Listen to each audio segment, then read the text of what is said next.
Buenas tardes, mi nombre es Arlene Corporanco Severino, matrícula 2018-3566. Esta exposición es sobre el tema de la presión de la Universidad Central del Este, impartida por el profesor Walter Henry Matthews. La presión. La presión es una magnitud física que mide la proyección de la fuerza en dirección perpendicular por unidad de superficie y sirve para caracterizar cómo se aplica una determinada fuerza resultante sobre una línea. En el Sistema Internacional de Unidades, la presión se mide en unidad derivada que se denomina pascal, que es equivalente a una fuerza total de un newton, actuando uniformemente sobre un área de un metro cuadrado. En el sistema anglosajón, la presión se mide en libra por pulgada cuadrada, que es equivalente a una fuerza total de una libra actuando sobre un área de una pulgada cuadrada.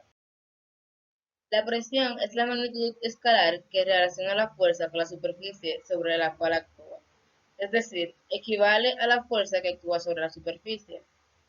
Cuando sobre una superficie plana de área A se aplica una fuerza normal de manera uniforme, la presión viene dada de la siguiente forma.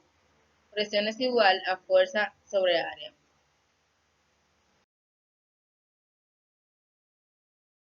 Absoluta. Es la presión de un fluido medido con referencia al vacío perfecta o cero absoluto. La presión absoluta es cero únicamente cuando no existe choque entre las moléculas, lo que indica que la proporción de moléculas en estado gaseoso o la velocidad molecular es muy pequeña. Este término se creó debido a que la presión atmosférica varía por la altitud y muchas veces los diseños se hacen en otros países a diferentes altitudes sobre el nivel del mar, por lo que un término absoluto unifica criterios. Ahí se puede ver la fórmula de la presión absoluta, que la presión relativa. La presión relativa es el valor de sobrepresión que existe sobre el valor de la presión atmosférica. El valor de la presión relativa corresponde a la diferencia entre el de la presión absoluta y la presión atmosférica. La presión relativa se mide con un instrumento llamado manómetro. Esos instrumentos consideran como valor cero la máxima presión atmosférica a nivel del mar. Por lo tanto, cuando se lee el valor de presión que se indica en un manómetro, en realidad corresponde a la diferencia entre la presión absoluta y la presión atmosférica. Las unidades de medida más habituales de los manómetros son bar y kilogramos sobre centímetro cuadrado.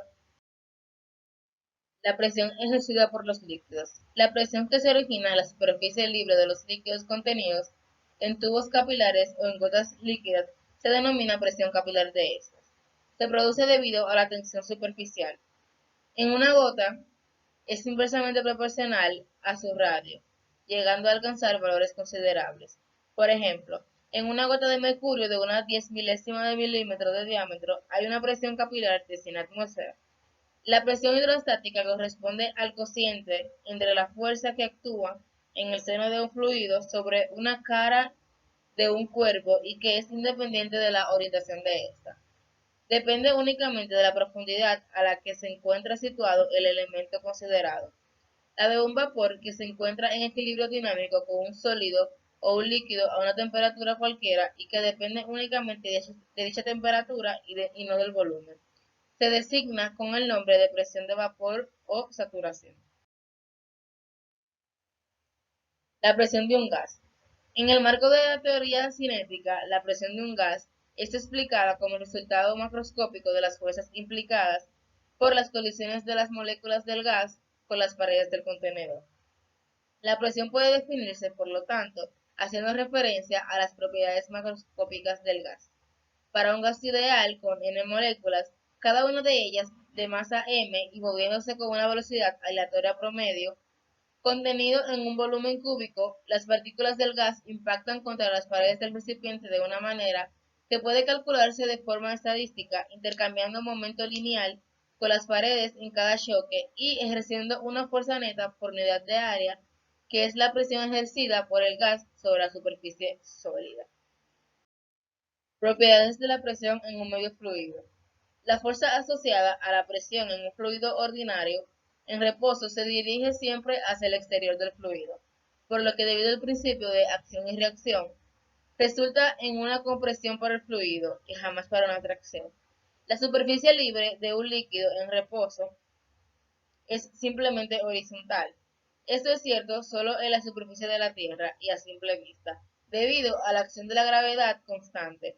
Si no hay acciones gravitatorias, la superficie de un fluido es esférica y por tanto no horizontal. En los fluidos en reposo, un punto cualquiera de una masa líquida está sometida a una presión que es función únicamente de la profundidad a la que se encuentre el punto. Otro punto a la misma profundidad tendrá la misma presión. A la superficie imaginaria que pasa por ambos puntos se llama superficie equipotencial de presión o superficie isobárica. Aquí podemos encontrar las tablas de unidades de presión, donde cada unidad de presión presenta su equivalencia entre otras unidades. Por ejemplo, aquí podemos notar que una atmósfera es igual a 1.013 bar y que una atmósfera también en la unidad de medida de kilogramos sobre centímetro cuadrado es igual a 1.033. Gracias.